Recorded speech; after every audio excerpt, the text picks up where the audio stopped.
Hi, once again with a new video. I'm Viraj and this is my YouTube channel, Maths by Viraj. Today we are going to learn Pythagoras Theorem or the Pythagorean Theorem, whatever it is, right? So this is easy. How do we learn, how do we understand Pythagoras Theorem? So when learning Pythagoras Theorem, you should be concerned of something. This is very important.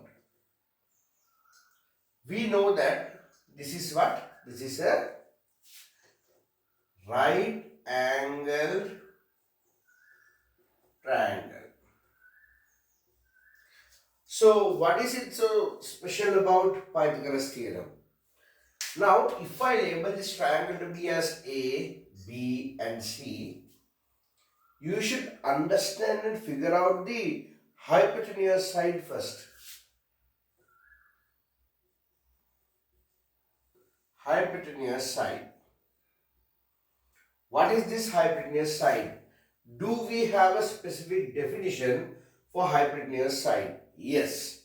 What is the definition? Side opposite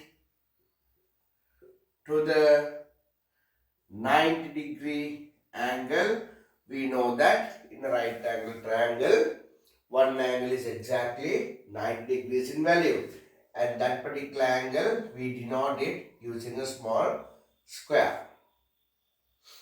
Side opposite to the 90-degree angle, and also longest side of a right angled triangle. So what is it that we understand? For us to use Pythagoras theorem, it should be a right angle triangle. If not, we cannot use Pythagoras theorem. The reason is the whole theory is based on with the hypotenuse side. So what is the hypotenuse side, children? Side opposite to the 90-degree angle, or else we could say that it is the longest side of a right angle triangle. What is Pythagoras theorem now? The Pythagoras theorem says that hypotenuse side squared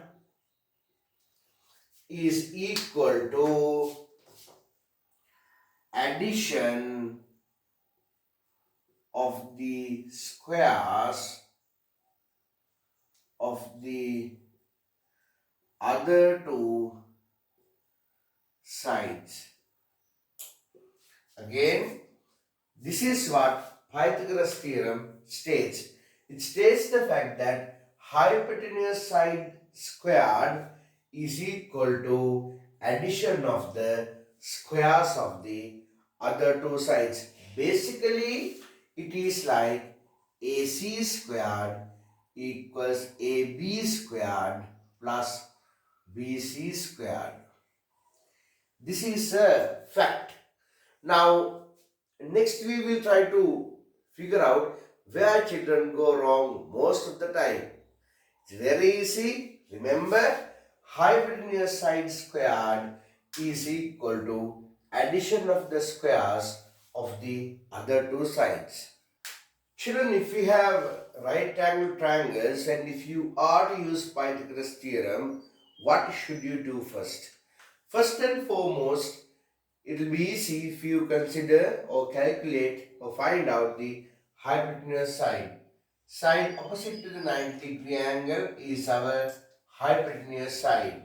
So let me show you and mark the hypotenuse side as such. There you have it. This is my hypotenuse side.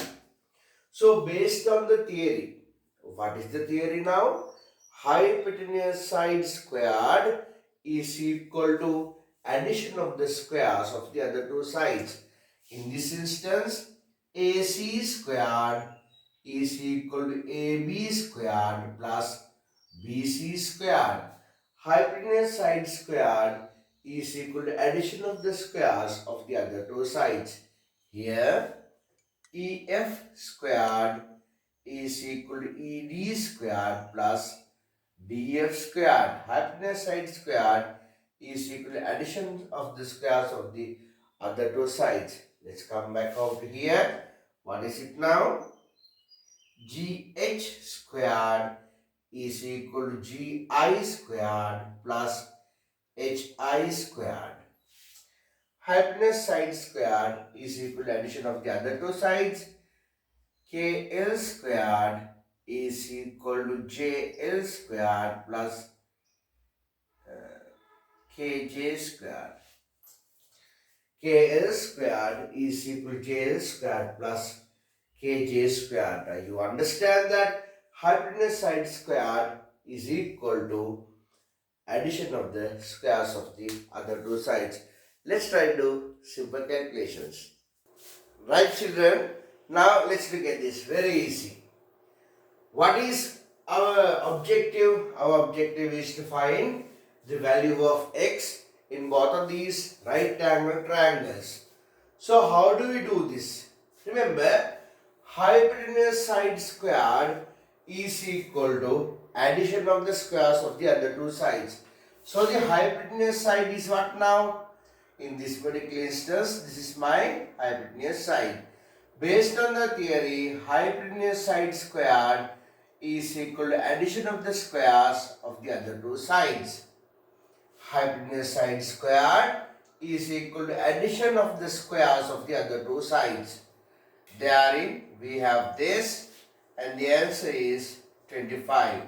So in order for me to get the value of x, what I would do is square root both the sides.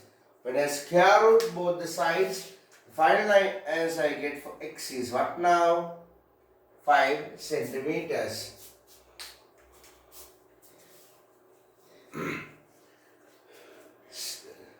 Similarly, children, here you should find what the hypotenuse side is, which is now side opposite to the 90-degree angle as well as the longest side of the right angle triangle.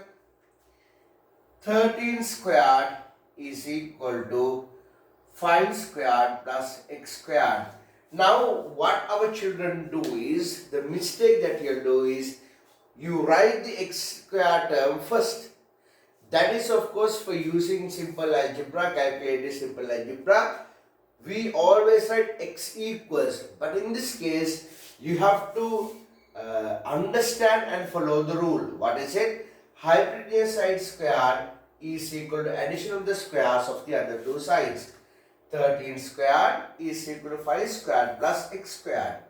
169 is equal to 25 plus x squared. Now it's simple algebra. 169 minus 25 is x squared. So 144 is equal to x squared. So how do we get the value of x? Again, we square root both the sides and hence we get the value which is 12. So x is equal to 12 centimeters. This does not get any simpler than this. Is very simple. Always remember, hypotenuse side squared is equal to addition of the squares of the other two sides.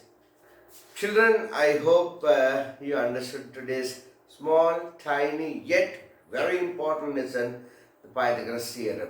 So, if you enjoy this, hit the like button and share it with your friends so that they also can get some idea of Pythagoras Theorem. Thank you for watching. See you in another video.